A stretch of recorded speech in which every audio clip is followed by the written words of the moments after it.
Sa pagpapakasakit po ni Juan Bautista, na andon ang kanyang pagtatanggol, pagbibigay ng turo, pagbibigay ng aral, inialay niya ang buhay niya, dugo man, buhay man ang kapalit.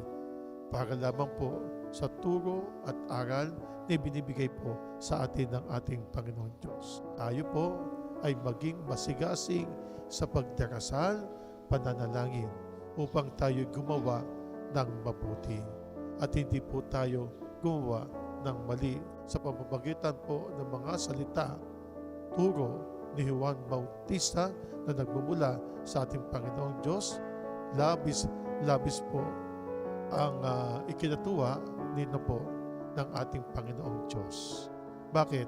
Dahil natupad ang pagkamartir ni Juan Bautista dahil hindi niya tinigilan ang pagbibigay ng tamang aral.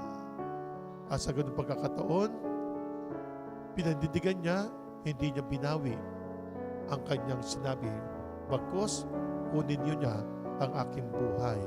At doon nga po, pinugutan siya ng ulo at naganap po ang kanyang pagkamartir.